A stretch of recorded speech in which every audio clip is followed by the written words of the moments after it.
Oh,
Hallelujah.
पूजा हेची नेणे राग द्वेष सत्य पूजा हेची नेणे राग द्वेष देणे पंढरीश सुखी होई हीच थोर भक्ती आवडती तया भूतमात्री दया सुद्यावे आत्मपूर्ण बुद्धी भूतमात्री भाव तेने देवराव संतोषतो हीच थोर भक्ती आवडती दया भूतमात्री दया सुद्यावे भगवान म्हणे वर्म पूजनाचे भगवान म्हणे वर्म पूजनाचे गुरुची आवाचे तो आले हीच तोर भक्ती आवडती दया भूतमात्री दया सुयावे कुमार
कसे शरणागत झालो तुमच्या चरणीचा मार्ग विठोबाचा दास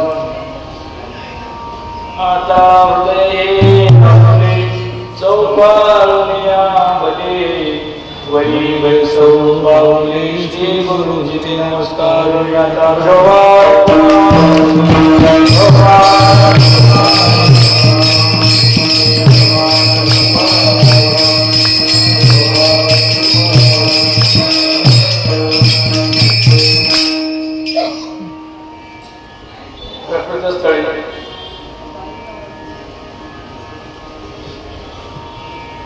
श्री रुक्मिणी प्राण संजीवन भगवान पांडुरंग परमात्मा यांचा हा आषाढी उत्सव आणि या आषाढी यात्रेच्या निमित्ताने वेद शास्त्र संपन्न ब्रह्मनिष्ठ संत गुरुवर्य श्री भगवान महाराज सिद्धार्थ आश्रम वरवणी यांचा हा पायी दिंडी सोहळा या दिंडी सोहळ्या निमित्तानं आजची ही या ठिकाणी असलेली मांडवकरांच्या दरबारातील सेवा सेवेकरता निवडलेला अभंग गुरुवर्य श्री भगवान महाराज यांच्या श्री अभंग गाथेतील आहे. पूजनाचं वर्म काय आहे, खरी पूजा काय आहे ती प्रस्तुत अभंगातून गुरुदेव महाराज सांगतात.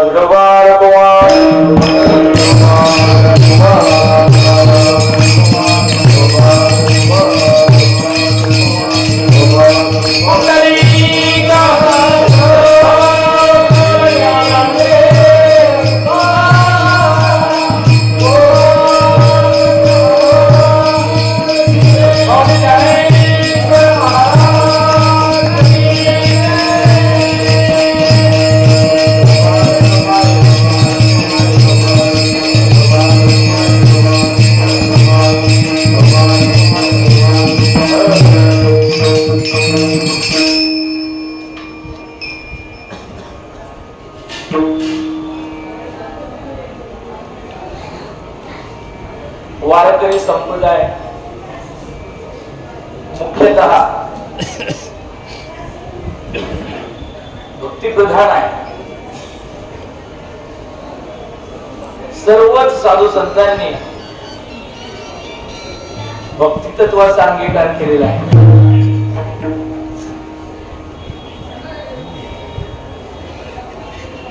ज्या ज्या ठिकाणी वारकरी हा शब्द येतो, जिथे जिथे वारकरी आहे त्या वारकऱ्याचा धर्म पहिला धर्म हा आहे भजन भक्ती. आणि यामध्ये हरिभक्ती आणि गुरुभक्ती या दोन भक्तीचा अंतर्भाव आहे.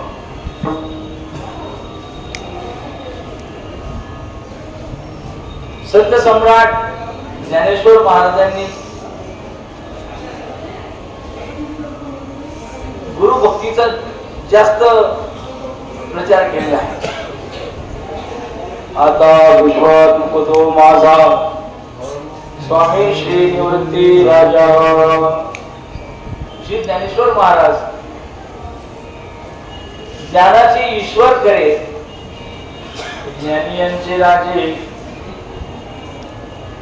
पण ते सुद्धा या ज्ञान भक्ती सहज भक्तू एकवटला मज ज्ञान लक्षणात्मक भक्तीचाच पुरस्कार करणार आहे. म्हणून वारकरी संप्रदाय हा भक्तिप्रधान मानलेला आहे.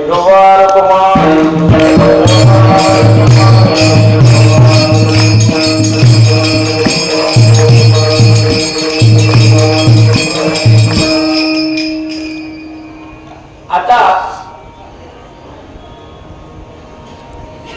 हरिभक्ती व गुरुभक्ती यामध्ये अंतर नाही. या अभंगामध्ये पंढरीनाथाचंही वर्णन आहे आणि गुरुचंही वर्णन आहे. याचा अर्थ हरी गुरु हे दोन नाही. गुरु हे तत्व आहे आणि हरी हे सुद्धा तत्वच आहे. तत्वाची भक्ती आहे, व्यक्ती पूजा नाही, तर ही शक्ती पूजा आहे.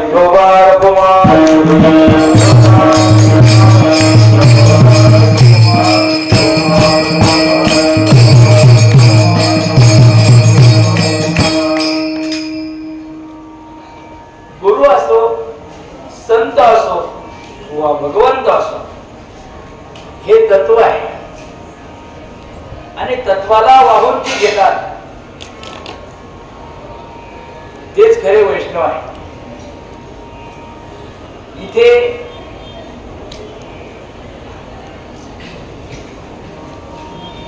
व्यक्तिपूजेपेक्षा शक्तिपूजेला महत्व जास्त दिले जातं.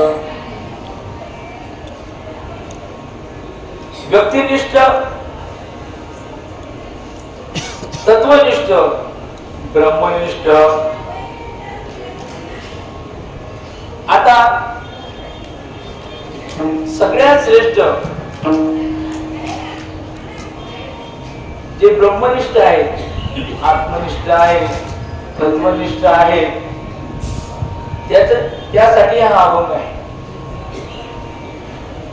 प्रस्तुत अभंगातून पूजेचं वर्णन केलेलं आहे. मग ती व्यक्तीची पूजा असेल, ती सुद्धा 3 प्रकारची असते. गुरु शक्तीची पूजा असेल, ती सुद्धा 3 प्रकारची असते.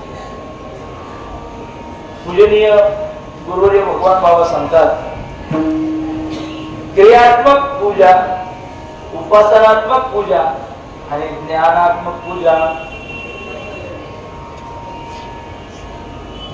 क्रिया विशिष्ट, उपासना विशिष्ट आणि ज्ञान विशिष्ट. मग क्रियात्मक पूजा कोणती, उपासनात्मक कोणती आणि ज्ञानात्मक पूजा कोणती ते पाहू.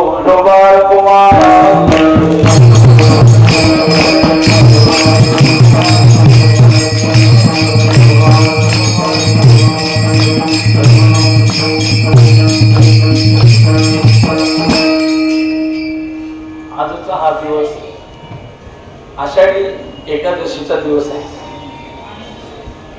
या दिवशी सगळे वारकरी पंढरीत येतात. किंबहुना आषाढीला तो पंढरीत नाही, तो वारकरीच नाही.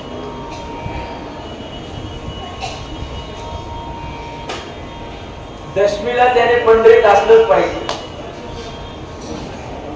त्याने चंद्रभागेचं स्नान केलंच पाहिजे, पंढरीरायाचं दर्शन केलंच पाहिजे.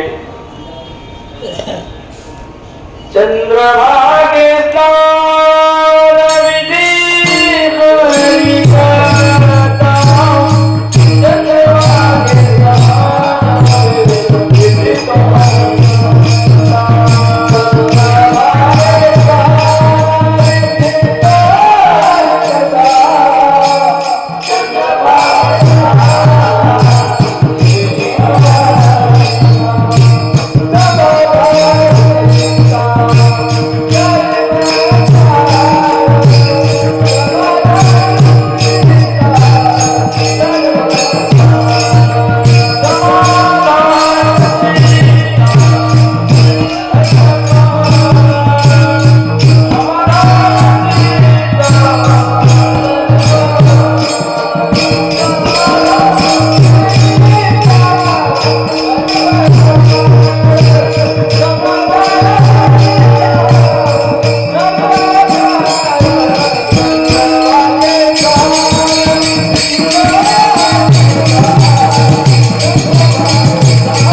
हा विधी आहे. त्याने चंद्रभागेचं स्नान आणि हरिकथा हरिकीर्तन केलंच पाहिजे. देव कीर्तनात राहत असो. मद्भक्ता यत्र गायन्ति तत्र तिष्ठामि नारद. माझे भक्त गाती जेथे नारदामी उभा तिथे. पंढरीला आल्यानंतर कैकाडी बाबाचा मठ, तनपुरे बाबाचा मठ, अजून काय बाबा म्हणतात दिल्लीत चालायचं तर गाडीत बसून जाते. बाबा दिल्लीत चालायच्या वेळेस 15-15 जण पुढे पंढरीत आला की पाऊल जाग्यावर नाही करत. कुठे जातात?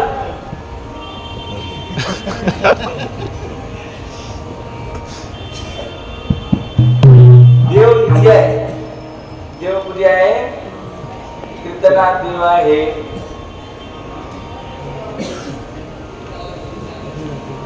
असा हा वारकऱ्याचा धर्म आहे.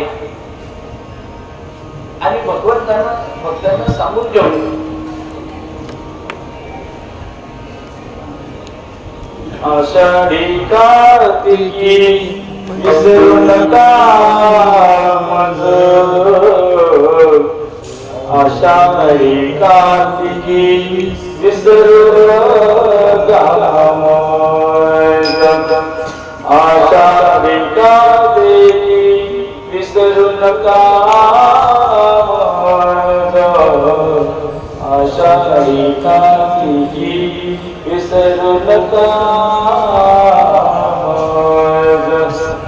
सांगत से गोज पांडुरंग. सांगत से गोज पांडुरंग. कोणाला सांगितलं? आपल्याला सांगितलं. संत सम्राट ज्ञानेश्वर महाराज, नामदेव महाराज आदी करून सगळ्या संत मंडळीला सांगितलं की बाबा आषाढी कार्तिकीला तुम्ही माझ्या वारीला यायचं. शुद्ध वारी मग आपल्या आळंदीची कार्तिकीची जी शुद्ध आहे ती आळंदीची वारी. देव सुद्धा तिथे वारकरी होऊन जातो. पण वारकऱ्यांचा धर्म आहे त्यांना आषाढीला पंढरीत असलंच पाहिजे. अशी ही आषाढी वारी गुरुवर्य भगवान महाराज तुम्हा आम्हाला सगळ्यांना सोबत घेऊन इथे आहे.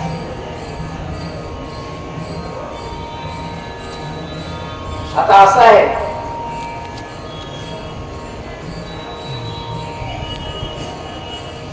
पूजनीय बाबा हे पैतीराला पोहोचलेले आहेत. तरी देखील तुमच्या आमच्यासाठी बाबांनी आता तुम्ही दिंडीत पाहिलं स्वतः बाबा पायी चालतात की घे बाबा टाळ घे हातात टाळ घे भजन म्हण कंटाळा करू नको. हा वारकऱ्याचा धर्म आहे. काय धर्म आहे? टाळी वाजवावी गुढी उभारावी वाटती चालावी पंढरीची वाटती चालावी पंढरीची. हा वारकऱ्याचा धर्म आहे. हातामध्ये टाळ विणा पताका घेऊन नाचत जाऊ त्याच्या गावाने खेड्या सुख देईल विसावाने. दुःख असंभिन्न असं जे निर्भेळ सुख आहे ते सुख देणारा एकमेव पांडुरंग आहे. आणि त्या पांडुरंगाची भक्ती आम्ही करतो. भक्ती क्रियात्मक, उपासनात्मक आणि ज्ञानात्मक 3 प्रकाराने घडते. क्रियात्मक म्हणजे कर्मांगाबद्ध उपासना म्हणजे यात कर्माचा भरपूर अंतर्भाव आहे. पूजनीय बाबा नेहमी सांगतात की हे जे भजन आहे त्या मृदंग खांद्यावर पताका घेऊन चालणं हे क्रियात्मक आहे, प्रतिकात्मक आहे. वास्तविक याच्या पुढे आणखी जायचं आपल्याला. म्हणजे क्रियात्मक भजन केल्याशिवाय आपण या क्रियात्मक अर्थात कर्मांगाबद्ध उपासनेचंच परिवसान ज्ञानामध्ये होते आणि ज्ञानानेच मोक्ष होतो. मग ज्ञानात्मक पूजा करायची पण त्याआधी कर्मांगा ही क्रियात्मक पूजा करणं सुद्धा महत्वाचं आहे.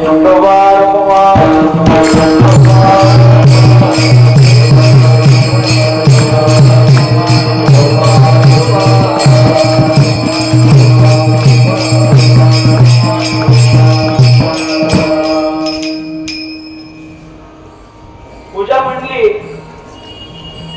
की पूजनीय जे दैवत आहे, पूजा करणारा आहे आणि पूजेची सामुग्री आहे.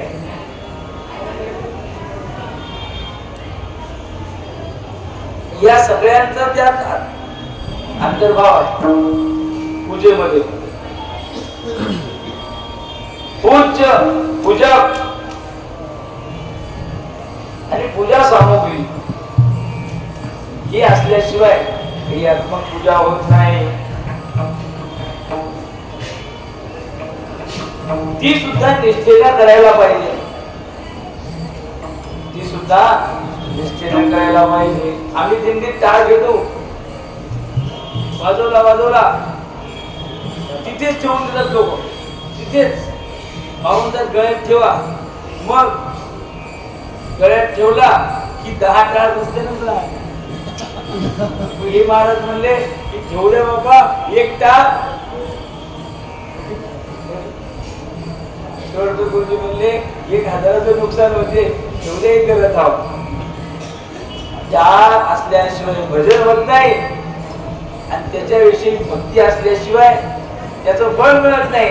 आम्ही नुसतं वाजवून टाकून देतो. विठ्ठल टाळ विठ्ठल दिंडी विठ्ठल तोंडी उच्चारा. क्रियात्मक भजनात सुद्धा निष्ठा पाहिजे, भक्ती पाहिजे, प्रेम पाहिजे. पाहुणे आले आपल्या घरी, पाहुणे गेले, वारकरी आले या असं म्हणलं तर गावाला मग आल्यानंतर त्याचा आदर सत्कार करून त्याचं पूजन करून त्याला काय वारकऱ्याला पाहुण्याला प्रेमानं बोललं, त्याचं पोट भरलं. याचा अर्थ हा आहे की पूजा करताना व्यक्तिपूजा असो वा कुठली असो त्यामध्ये क्रिया अचूक असली पाहिजे. त्यात थोडं सुद्धा कमी अधिक चालत नाही. शिवशंकरानं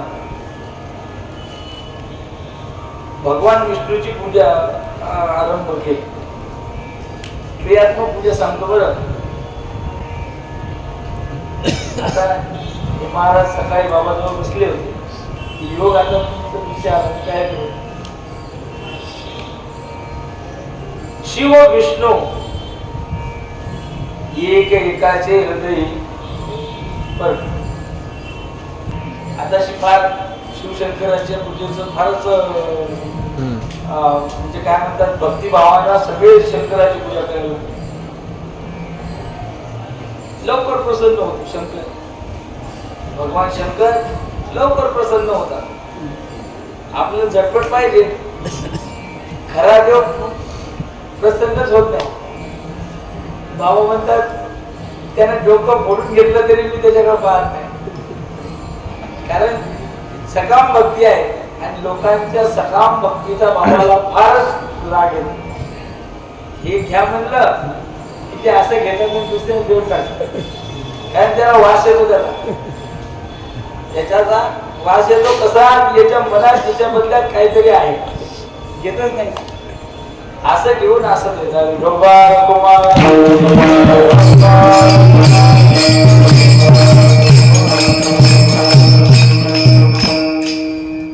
शिवशंकर 1000 सुवर्ण कमळ त्यांनी आणले आणि 1000 सुवर्ण कमळ आणून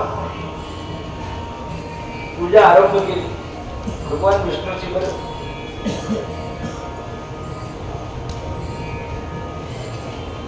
मी ओघामध्ये भगवान विष्णू यांनी कमळतळ आणले आणि शंकराची पूजा आरंभ केली. शंकराची पूजा सांगितली ना मी. मग शंकराची पूजा करत होते भगवान विष्णू आणि भगवान विष्णूंनी 1000 सुवर्ण कमळ आणले आणि 1000 सुवर्ण कमळ आणल्यानंतर ओम त्र्यंबकं यजामहे सुगन्धिं पुष्टिवर्धनम् उर्वारुकमिव बन्धनात्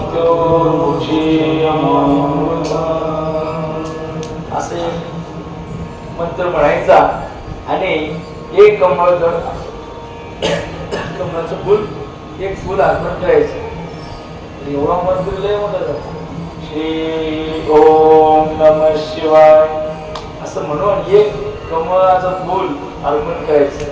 1 2 3 10 15 20 50 100 200 300 400 500 600 999 कमळ पुष्प अर्पण केले. खरं तर शंकराने विचार केला की पाहू बरे आता किती भक्ती आहे याची. शंकराने असं बाबा सांगतात, एक कमळाचं फुल असं घेतलं आणि मांडी खाली टाकून घेतलं. शिवशंकरानं ते चालू पूजेत एक कमळाचं फुल जाऊन लपवून ठेवलं. 990 91 92 93 94 95 96 97 98 999 झाले आणि डोळे उघडून आता 1000व कमळ पुष्प अर्पण करायचं तर तिथे फुलच नाही. आता उठतो तर पूजा अनुष्ठान बंद पडते. मग शिवशंकराची पूजा करत असताना मी निष्ठा सांगतो बरं का. पूजा करताना निष्ठेला फार महत्व आहे. आदर, प्रेम या गोष्टी जितक्या आपण प्रेमाने केलं तेवढं समोरच्या देवतेला संतुष्ट होतो. मग शिवशंकराचं 1000व कमळ जे अर्पण करायचं, भगवान विष्णू पाहतात तरी ते कमळाचं फुल नाही. म्हणून भगवान विष्णूंनी काय केलं तर आपल्या डोळ्यामध्ये आपले एक बोट असे खुपसले आणि एक डोळा असा काढला, नख उचलून एक डोळा काढला आणि भगवंताला अर्पण केला. महाराज ओम त्र्यंबकं यजामहे सुगन्धिं पुष्टिवर्धनम् उर्वारुकमिव बन्धनात् मृत्योर्मुक्षीयमामृतम् असं म्हटल्याबरोबर 1000वा कमळाचा डोळा अर्पण केला. नेत्र कमलाय समर्पयामि. भगवान विष्णूचे डोळे कमळासारखे आहेत म्हणून त्यानं नेत्र कमल काढलं आणि भगवंताला अर्पण केलं. भगवान शंकर प्रसन्न झाले आणि प्रसन्न होऊन भगवान विष्णूला त्या ठिकाणी आपल्या घट्ट मिठीमध्ये घेतलं.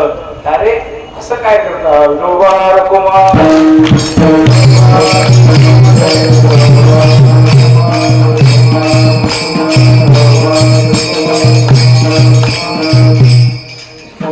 सांगण्याचा मतित अर्थ हा आहे की भगवान शंकर प्रसन्न होणार वा नाही होणार, पण भक्तिभावानं जर भगवंताला आपण अर्पण केलं. पत्रम पुष्पम फलम तोयम यो मे भक्त्या प्रयच्छति तदहं भक्त्युपहृत मश्नामि प्रयतात्मनः. भगवान सांगतात की त्यानं भक्तिभावानं मला नुसतं झाडाचं पान, बेलाचं पान त्यानं अर्पण केलं, फूल अर्पण केलं, फळ अर्पण केलं नाही. नुसतं ज्ञानेश्वर महाराज म्हणतात नुसतं पाणी त्यानं असं नुसतं पाणी जरी भगवंताच्या नावानं वाहिलं तर त्याने वैकुंठा विशाल अशा प्रकारचे लोक लोकांतर मला अर्पण केल्यासारखं मला वाटते.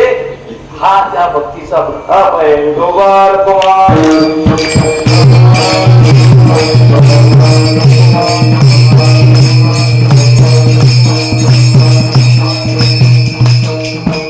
ही झाली क्रियात्मक भक्ती. बरं का, पूजाच पण क्रियात्मक पूजा.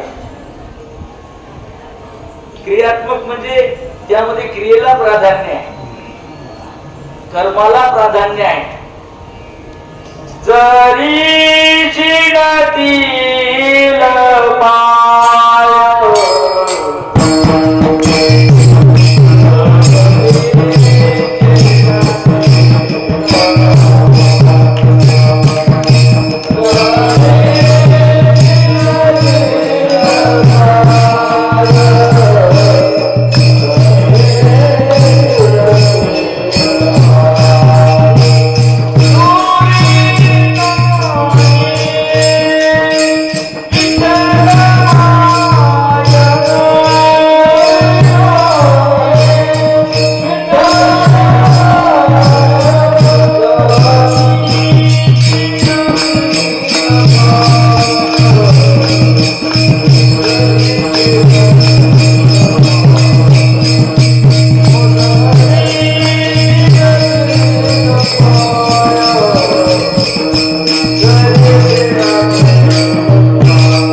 पाय क्रियात्मक पूजा ही आहे की आपण ज्या देवतेला अनुसरलो त्या देवतेचे काम करताना आळस करता कामा नये, लाज वाटता कामा नये.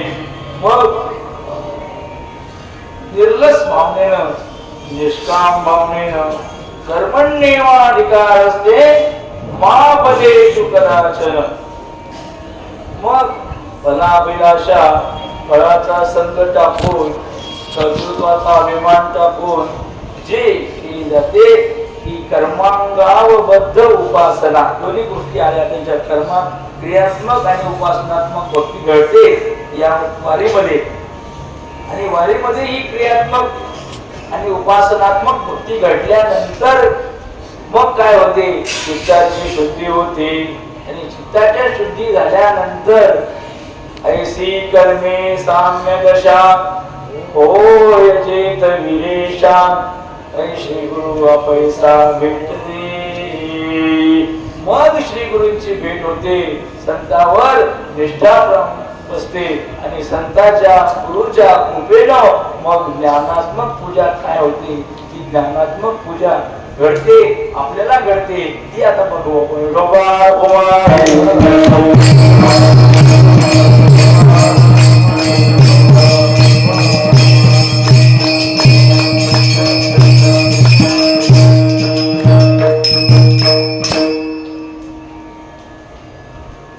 किती अवघड आहे, किती अवघड आहे. संतावर संतत्वाची बुद्धी होणं, गुरुवर गुरुत्वाची बुद्धी होणं. भगवान श्रीकृष्ण स्वतः तोंडानं सांगतो, परम ब्रह्म परम धाम पवित्रम परमम भगवान पुरुषम शाश्वतम दिव्यम आदिदेवम अजम. मीच सगळं आहे. दुर्योधनाला म्हटलं का महाराज, शिशुपाळाला म्हटलं का? मग पूर्ण आयुष्यात त्याला दोनच जणांनी गुरु मानलं, एक अर्जुन, दुसरा उद्धव. या दोघांनीच त्याला गुरु मानलं. बाकी कोणाला कसा तर कोणाला कसा दिसला.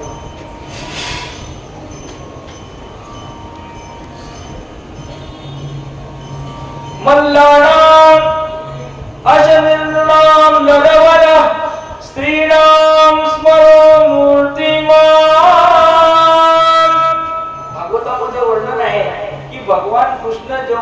मथुरेला गेला आणि मथुरेला गेल्यानंतर कंसाने त्याला आखाड्यात उतरवलं. शाणूर मुष्टिकाच्या सोबत त्याचं मल्लयुद्ध झालं.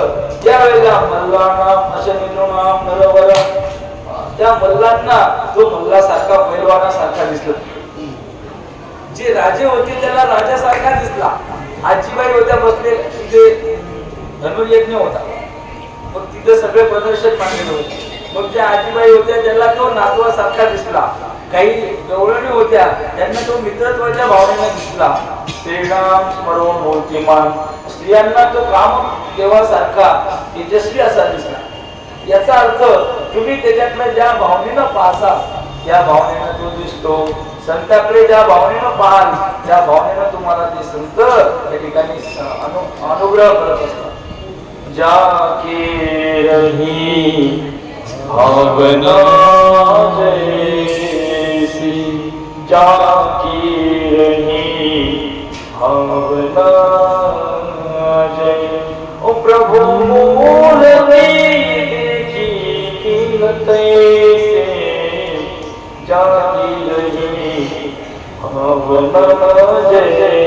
ज्याची अशी भावना असेल त्याला महाराज पण अवधूत बोलले. बाबा आता भाऊन बोलले हे याला कळलं का प्रेमानं बोलले हे तुझ्या मनात असते. आपल्या मनात जसं असलं तसंच वाटते. बाबा मला रागवूनच बोलले.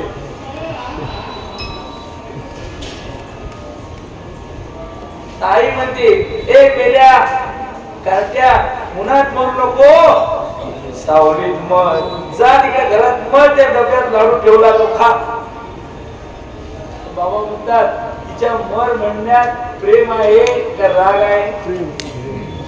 नाही नाही, मर म्हणा, तुला मर म्हणा वाटते का जगावा असेल? मर म्हणते पण त्या मर म्हणण्यात सुद्धा जग, मरू नको जग बाबा. असं ते कशासाठी सांगतो की ही डिक्शनरीच अशी आहे की आईच्या शब्दाचे अर्थ काय वरी वरी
गुरुच्या आईच्या शब्दामध्ये वरवर दृष्ट्या जरी कठोरता असली, काठिण्य असलं तरी सुद्धा एवढी मृदुता आहे, एवढं वात्सल्य आहे, एवढं प्रेम असतं हे फक्त त्यांचं झाल्याशिवाय कळत नाही.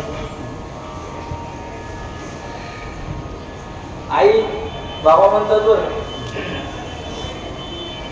आई लेकरू अंगावर लयच अंगावर गायला लागलं त्याला लागते ना असं, चाल हो परी चाल हो तू रो माझ्या, नको येऊ माझ्या जवळ असं असं म्हणते. मग त्या लेकराला कितीही तिनं झिडकारलं तरी लेकरू जाते आईजवळ जाते, कारण त्या तो तिच्याशी अनन्य आहे. गुरुना किती म्हणलं हा चल हो दूर हो तिकडे त्याच्या मागे याला म्हटले दिसू नको मला. हा काय गेला नाही, 2-3 पावला गेला. 10 वेळा म्हटले माग खाशील बरं, चाल हो मागे, दिसू नको मला. दुसरा नाही इथं.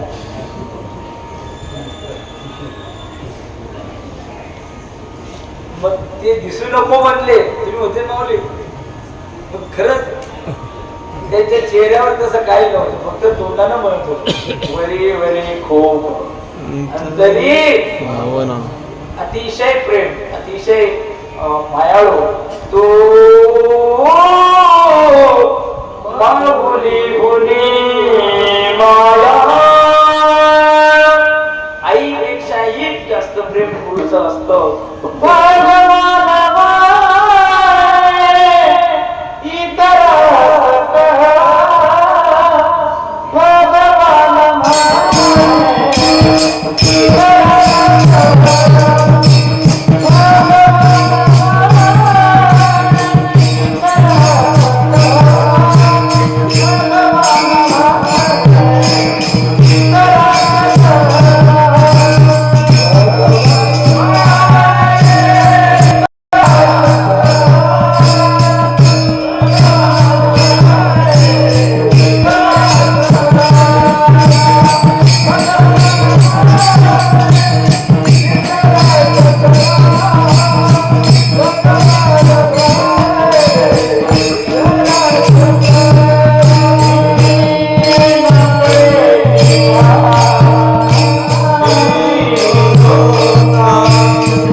इतरांना हे कळायचं नाही, मग हे अंगानं त्यांचं झाल्यावर या गोष्टी लक्षात येतात. आमची लय निष्ठा होती हो, असे बरेच लोक म्हणतात. काय म्हणतात, आमची लय निष्ठा होती, आता नाही. बाबा म्हणतात आता नाही म्हणजे पहिली.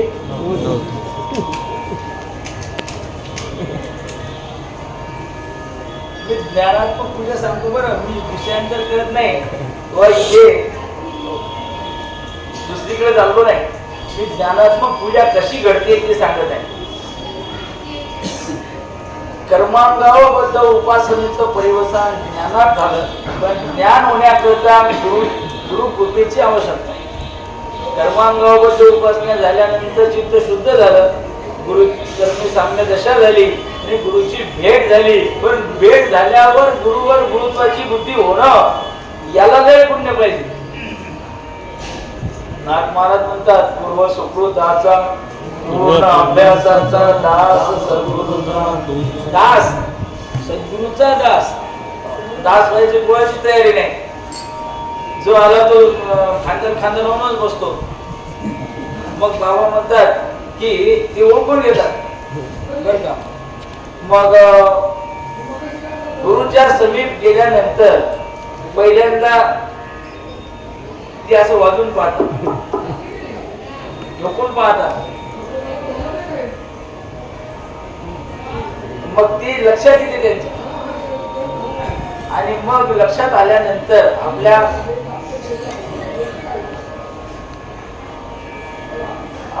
आपल्याला हा माणूस योग्य आहे असं त्यांच्या लक्षात आलं म्हणजे मग हे त्याच्यावर ते त्याला रंग लावतात.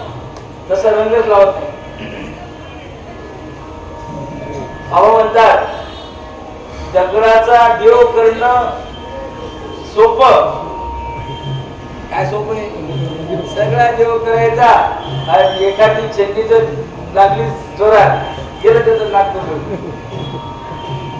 काय कोण घेते ती मूर्ती? दगडाचा देव एकदा करता येईल, पण माणसाचा देव करणं लय अवघड.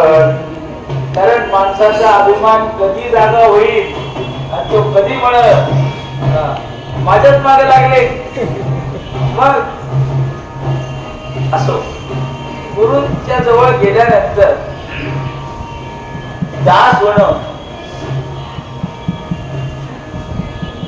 आणि सगळ्यात महत्वाचं एक सेवा आधारवंता तो स्वाधीन करे सुगत, अशी ज्ञानेश्वर महाराज म्हणतात. मत सेवाद्वारं प्रोक्तम, संतांचं सेवा हेच मोक्षाचं महाद्वार आहे. ज्ञानात्मक पूजा करायची तर पहिले त्यांची कृपा महत्वाची आणि कृपेसाठी सेवा महत्वाची. सेवेशिवाय मेवा मिळत नाही. विठोबा कुमार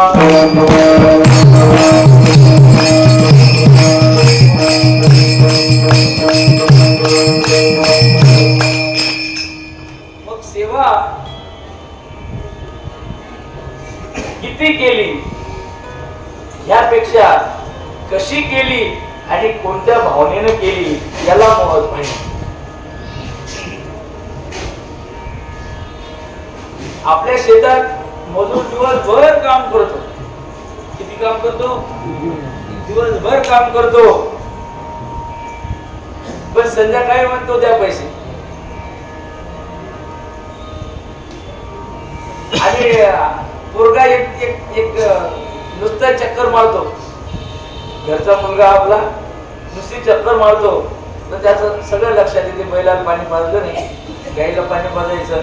मग नुसती ते पाणी पाजलं की बाप खुश. म्हणजे मजूर काम करतो, पण तो भेदभावनेनं करतो. आणि मुलगा जो करतो थोडंच करतो, पण अद्वैतानं करतो. बर, याचा अर्थ गुरुची भक्ती, गुरुची सेवा ही द्वैत भावनेनं केली तर ती त्याला मधुर समजतात. आणि त्यांच्या मनाप्रमाणे थोडंच केलं, मनाप्रमाणे केलं तर ते खुश संतुष्ट होतात. विठोबा कुमारी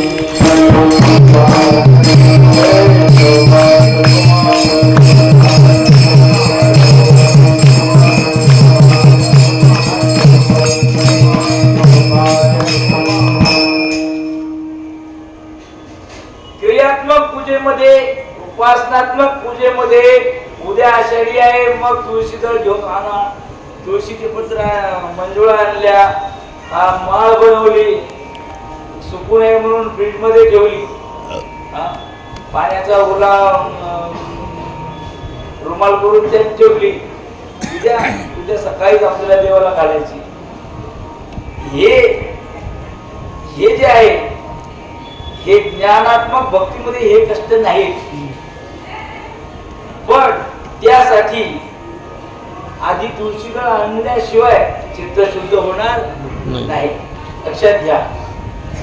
मग तसं पूजा तर करायची गुरुची, पण पूजा करत असताना काय पूजा केली, सेवा कशी, तर ती पूजा करताना गुरुवरे भगवान बाबा म्हणतात आम्ही ही पूजा गुरु सेवा हे वाहिले सुमन चित्त शुद्ध शुद्धीले चंदन चित्त शुद्धीले चंदन ब्रह्मांडे केले आवाहन सच्चिदानंद रूप स्वानंद घन. काय केलं? फुलं पाहिजे पूजा करायला, मग गुरुची पूजा करायची, मग फुलं पाहिजे. तर ती फुलं कोणती? गुरु सेवा हे वाहिले सुमन. सुमन म्हणजे फुल. मंजुळा झाल्या, फुलं आणली, याच्या घरून आण, त्याच्या घरून आण, कुठून आण, फुलं आणली. पण ती फुलं कोणती? तर सेवा हेच फुलं. गुरु सेवा हे वाहिले सुमन. चंदन कोणतं? हो, चित्त शुद्धीचे लिहिले चंदन. चित्तशुद्धी करण्याकरता आधी काय काय केलं तुम्ही पाहिलं आता.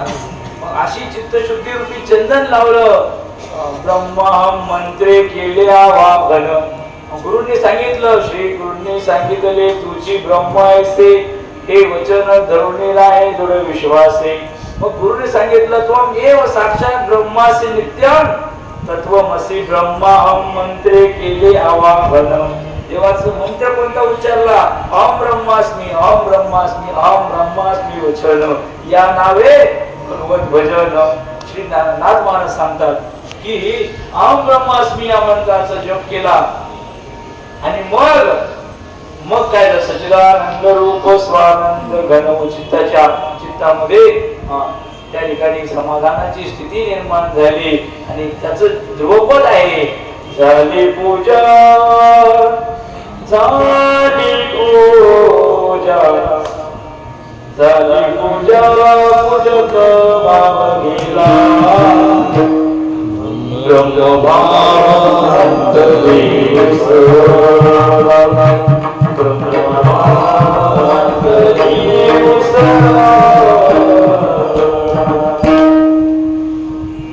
ज्ञानात्मक पूजा सांगतो ती सुद्धा बाबा म्हणतात झाली. आता आमची ज्ञानात्मक पूजा सुद्धा झाली.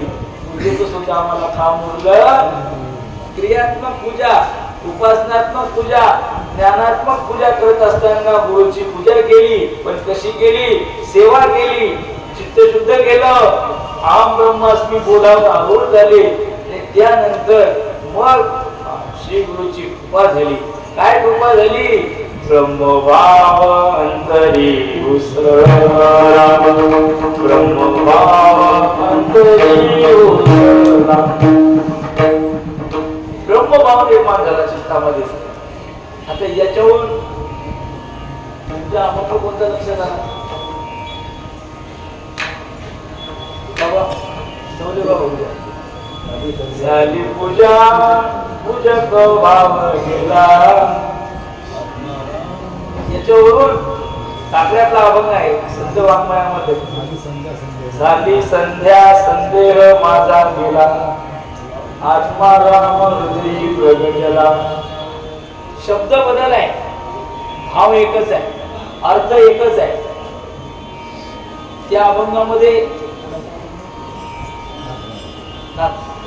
त्या अभंगामध्ये नाथ महाराज म्हणतात माझी संध्या, संध्या आणि पूजा एकच हे की नाही. मग माझी संध्या झाली. संध्या कशी काय झाली हो? संध्या संध्या झाली. बाबा म्हणतात पूजा झाली, झाली पूजा, झाली संध्या. कशी झाली? संदेह माझा गेला. संदेह गेला. संदेह चित्तामध्ये जो संदेह आहे, मिथुपणा आहे, मग हा जो चित्तामध्ये असलेला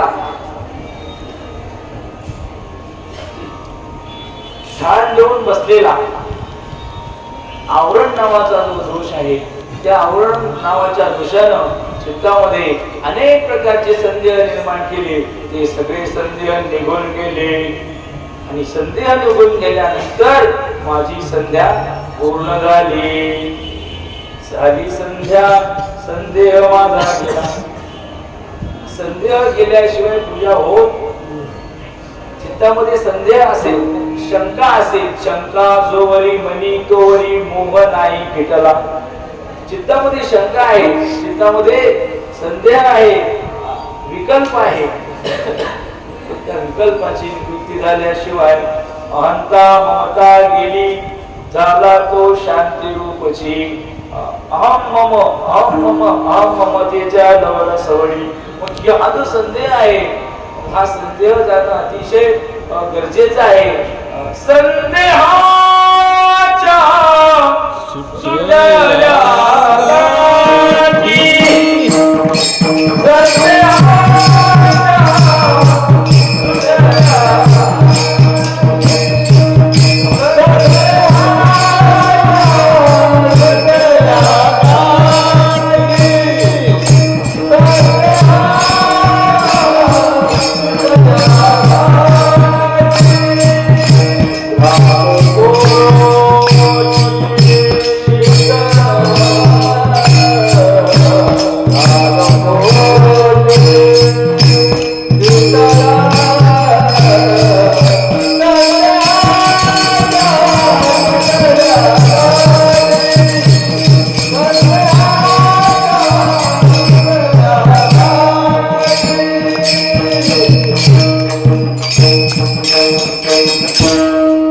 झालो पोटी शीतळ.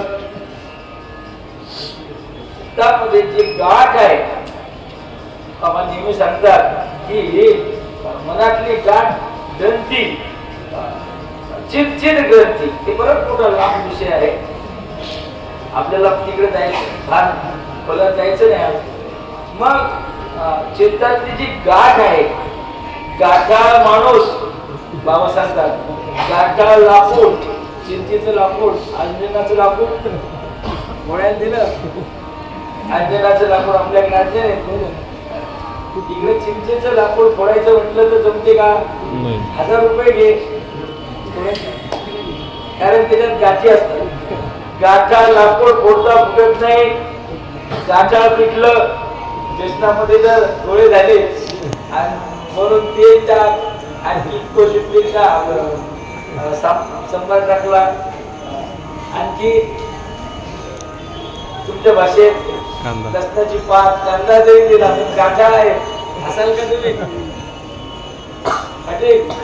गाठाळ पिटलं पचत पोट दुखते. मग गाठाळ पिटलं चालत नाही, गाठाळ लाकूड सुद्धा चालत नाही, असा गाठाळ माणूस सुद्धा चालत नाही. संदेहाच्या सुटल्या गाठी, मनातला संदेह काढून टाकला पाहिजे. आणि हा संदेह जोपर्यंत जात नाही तोपर्यंत संध्या होत नाही. संदेह जात नाही तोपर्यंत पूजा होत नाही.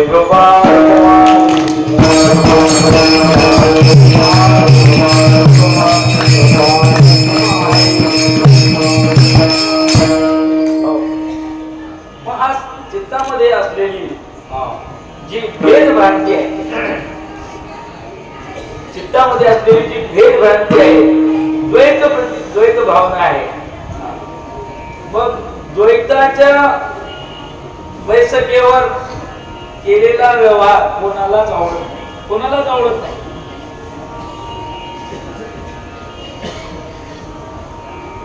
मग मनामधली जी भेद भावना आहे, ही भेद भावना जाणं हीच खरी पूजा आहे. मनामध्ये असलेली द्वैत भावना जाणं हीच खरी भक्ती आहे.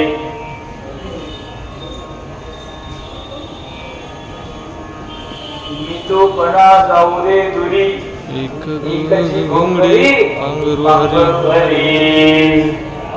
मग मनामध्ये द्वैत नसलं पाहिजे. मनामध्ये हा माझा, हा दुसऱ्याचा, अयम निज परो व्यक्ती गणना लघु चेतसा चैतानांतो वसुधैव कुटुंबकम. वसुधैव कुटुंबकम हे आपलं ब्रीद वाक्य आहे. ही वसुधामध्ये पृथ्वी हेच माझं कुटुंब आहे. मग कुटुंब म्हटल्यानंतर कुटुंब सगळे घटक त्यामध्ये आले. कुटुंबामध्ये बहीण, भाऊ, दादा, मामा सगळे आले त्यामध्ये. मग वसुधा एव कुटुंबकम, हे विश्वची माझी घरा, ऐसी मती दयाची थोर, किंबहुना चराचर मनाची घरा. मग हे एका घरामध्ये, एका कुटुंबामध्ये कोणाच्याही नावावर पैसे आले, सरकारचे, खुशी होते, खुशी, कारण आपल्याच कुटुंब घरात आले. दुसऱ्याच्या नावावर गेले आणि आपल्या नावावर नाही आले की मग त्याचा द्वेष सुरू होऊन जातो. आपण राग द्वेष याच्यावर बोलत आहे की राग आणि द्वेष कधी निर्माण होतात. मनात द्वैत असलं की अनुकूल प्रतिकूल भावना, विचारसागर ग्रंथामध्ये सांगितलं की सगळ्यात मूळ जे आहे जन्माचे ते मूळ ह्याची एक आहे आत्मस्वरूपाचं अज्ञान, हे आहे मूळ. अज्ञानाची मूळ परिवंत पाप. गीतेमध्ये भगवान सांगतात काय, गीतेमध्ये आपण 15व्या अध्यायात म्हणतो ना, अश्वत्थमेनं सुविरूढमूल असंगशस्त्रेण दृढेन चित्वा. अज्ञान हेच मूळ आहे.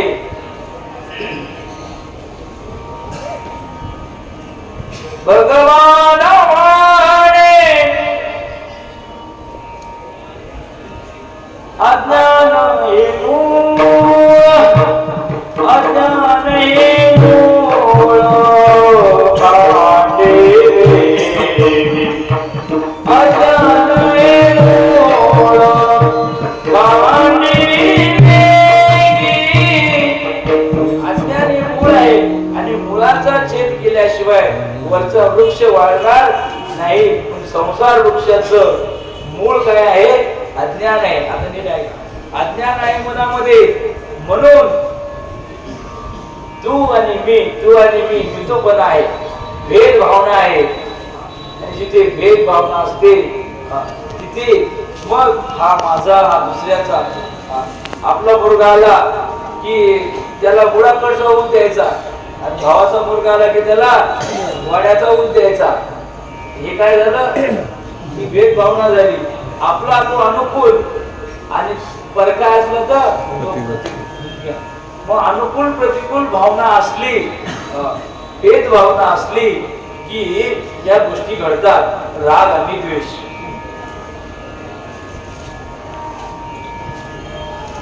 हा मनामध्ये अतीव प्रेम, अतिरिक्त प्रेम, कामापेक्षा जास्त प्रेम, याचं नाव राग शास्त्रामध्ये बरं. मग हा राग आणि कामापेक्षा जास्त द्वेष, राग करणे, त्याचा राग करणे, अतिशय राग करणे, हा झाला द्वेष. मग हा राग आणि द्वेष कधी होतो? मनामध्ये भेद असला तर. आता नीट ऐका, बाबा म्हणतात की मला गुरुची कृपा झाली आणि माझ्या गुरुच्या कृपेनं काय झालं तर ब्रह्मभाव अंतरी उसळला. मला सगळी जिकडे तिकडे ब्रह्ममय सृष्टी दिसायला लागली. स्वतः आदौ ब्रह्मास्मी उदिते कल्पितम ब्रह्म पश्चात. आधी मी ब्रह्मरूप आहे हे कळालं आणि नंतर सगळं जग ब्रह्मरूप आहे असं कळालं. मग सगळीकडे जर मला ब्रह्मभाव दिसायला लागला, मग आता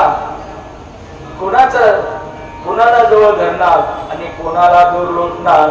सगळे आपण आपलेच आहे असं लक्षात आल्यानंतर राग आणि द्वेष हे निवृत्त होतात. म्हणून ज्ञान लक्षणात्मक पूजेचं वर्णन अभंगाच्या पहिल्या चरणामध्ये महाराजांनी केलं की मला ती खरी पूजा घडली की ज्या पूजेनं राग आणि द्वेषाची निवृत्ती झाली. पूजा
नेणे राग द्वेष. बाबा सांगत असतात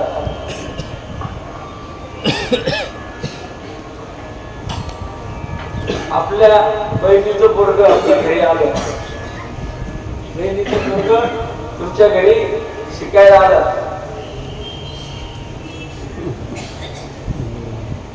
त्याच्या ते नंतर सांगतो तुम्ही पुढे चालले दिल्लीत आणि छोटस मुलगा आहे, ती घ्यायची जर वेळ आली, एक जण तर त्याची खरी आई आहे ती सुद्धा सगळ्या रस्त्याने घेऊ शकत नाही, मग बाई घ्या थोडं घेतलं, बाई इतकं वर हात धुवून आला. दुसऱ्याचं लेकरू घ्यायचं म्हटलं की कोणत्याही माऊलीला घ्यावं नाही, 2 मिनिट 5 मिनिट घेईल बाई, आता हात धुवायला घाबरले. पण आपलं लेकरू तास आपण घेतो, त्याचा का आई ओझं वाटत नाही, दुसऱ्याचं लेकरू घेतलं की ओझं वाटत. काय वाटते आपला आणि प्रकार हा भाव मी सांगतो.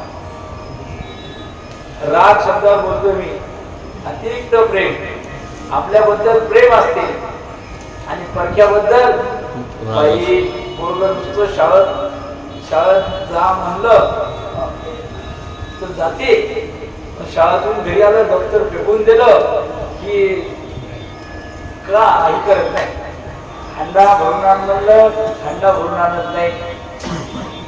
हिला काय वाटते मामीला या पोरानं थोडी मदत केली पाहिजे मला.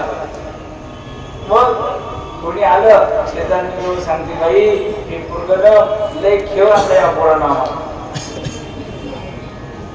बहिणीचं मुलग आपल्या घरी आलं तर मामीला सहन हो, कारण ते फरक आहे मी हे सांगतो. आणि आपल्याला काही जरी केलं तरी त्याच्याबद्दल आपण तक्रार वाटत नाही. हा सगळ्या सांगण्याचा मतितार्थ हा आहे की ज्या ठिकाणी आपलेपणा येतो, ज्या ठिकाणी अद्वैत येतं, ज्या ठिकाणी भेदभ्रांतीचा निराश होतो, तिथे राग आणि द्वेष निर्माण होत नाही. ऐक्य असेल तुका म्हणे एका देहाचे अवयव सुख दुःख जीव. मग तुकोबाई म्हणतात की आपल्या हातानं आपल्या पायावर कुऱ्हाड लागली तर आपण आपल्या हाताला दंड देत, या हाताने या हातावर चाकू लागला मग या हाताला दंड देत, कारण आपलाच आहे. तसे सगळे जर आपले आहेत तर कोणाचा द्वेष करणार आणि कोणाला जवळ करणार. मग नेणे राग द्वेष. मग बाबा सांगतात की राग द्वेष मूलक क्रिया देवाला आवडत नाही. राग द्वेष निवृत्त झाले म्हणजे त्यानं केलेला कोणताही व्यवहार ही भगवंताची पूजा होते. विरोबार कुमारी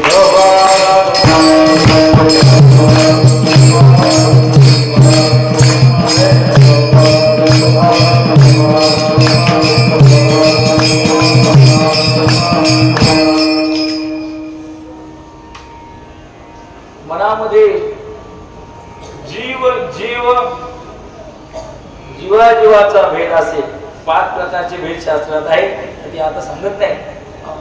मग हा जीवाचा जो भेद आहे तो जर मनात असेल तर तू कितीही देवाला बोलवा, कितीही देवाला चंदन व्हा, देवाच्या समोर धूपबत्ती लाव, अगरबत्ती लाव, मंत्र म्हण, त्याचे वंत पुष्प घड, देवा वाटती दगड.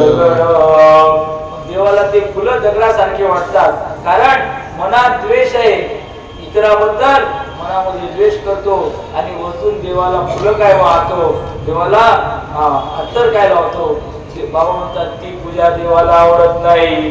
देवाला पूजा कोणती आवडते तर मनामधला जो भेद भावना आहे, सगळे माझेच आहे, सगळे आपलेच आहे, हा जवळचा हा दूरचा आपला परका भाव नसलो.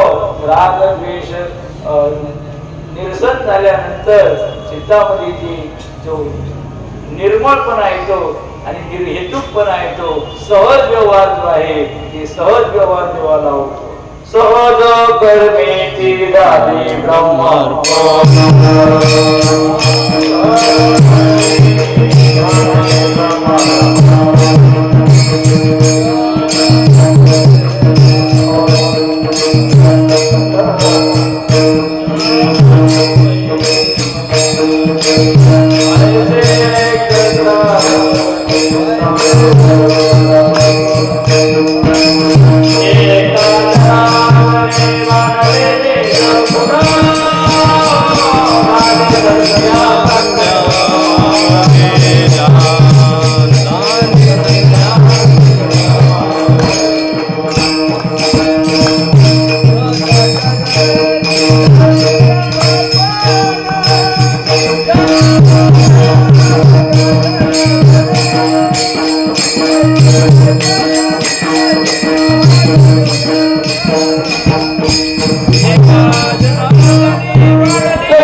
कारण ही एकच आहे.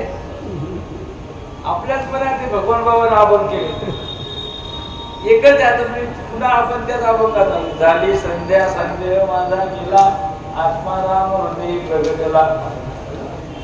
सहज क्रिया केली निर्हेतुक क्रिया केली निष्काम भावनेनं केलं की ते देवाला आवडते. ब्रह्मभाव अंतरी उसळला आत्माराम हृदय प्रगटला. हे शब्द सांगायचं राहिले. झाली संध्या झाली पूजा हे साम्य सांगितलं. आत्माराम हृदय प्रगटला आणि अभंगगाथेमध्ये बाबा म्हणतात ब्रह्मभाव अंतरी उसळला. दोन्हीचे शब्द वेगळे आहेत, भाव एकच आहे. पुढे अशा प्रकारचं ऐक्य ज्या वेळेला होते त्यावेळेला सर्व प्रकारच्या संदेहाची निवृत्ती होऊन आत्मौपम्य बुद्धी भूतमात्री भाव देणे देवराव संतोष. अभंगाच्या 3ऱ्या चरणामध्ये बाबा सांगतात आत्मौपम्य बुद्धी म्हणजे अन्वयबोध भूमिका जेव्हा निर्माण होते. नखाग्रा व्याळू लागे. ज्ञानेश्वर महाराज म्हणतात पायाच्या नखाला चटका लागला. पायाच्या नखाला त्याच्या वेदना कुठे होतात? डोक्यात होतात. किती मिनिटांत होतात? चटका लागल्याबरोबर दिसतो पाय पडला.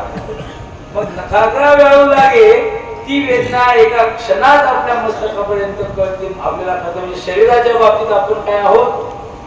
शरीराच्या बाबतीत सर्वज्ञ सगळ्या शरीराच्या बाबतीत कुठेही आपल्याला काही प्रतिकूल झालं अनुकूल झालं तर आनंद होतो, हर्ष होतो, दुःख होतो.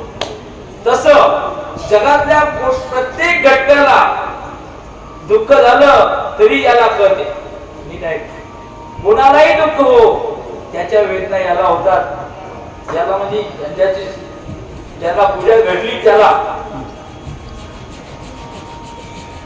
नाथ ज्ञानेश्वर महाराज सोपानदेव निवृत्तीनाथ हे आणि मुक्ताई हे चौघ भावंड चालली आणि जाताना पैठणला एका रेड्याच्या पाठीवर पखाल होती. त्या पखालीत पाणी घेऊन तो चालला. कोण असतो तो? बेलदार. मग त्या म्हैशी पुत्राच्या पाठीवर केल्याच्या पाठीवर तो पाणी वाहत आहे. आता ती आळशी जात त्याचं चालणं थोडं थांबलं. यानं जोरात चाबकाचा आसून त्याच्या पाठीवर ओढला. जसा चाबूक पाठीवर मारला ते तुडतुड चालायला लागलं. पण माऊली ज्ञानेश्वर महाराजांच्या तोंडातून किंचाळी त्या ठिकाणी फुटली. अरे का मारतो काय? त्यावेळेला त्या रेड्याच्या पाठीवरचा वळ कोणाच्या पाठीवर उमटला? माऊली ज्ञानेश्वर महाराजांच्या पाठीवर उमटला. म्हणजे रेड्याला मारलेला चाबूक त्याचा वळ जर माऊलीच्या पाठीवर उमटतो याचा अर्थ माऊलीचं अंतःकरण किती व्यापक झालेलं आहे. कुठल्याही घटकाला दुःख हो जगातल्या कोणालाही दुःख झालं तरी ते मला झालं.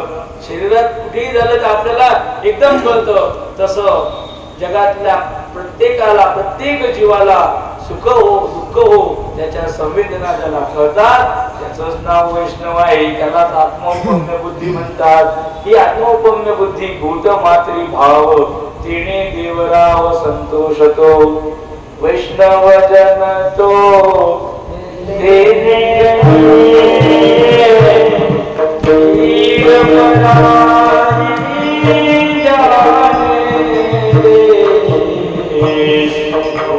दुसऱ्याचं दुःख जो जाणतो पीड पराई जाणे रे.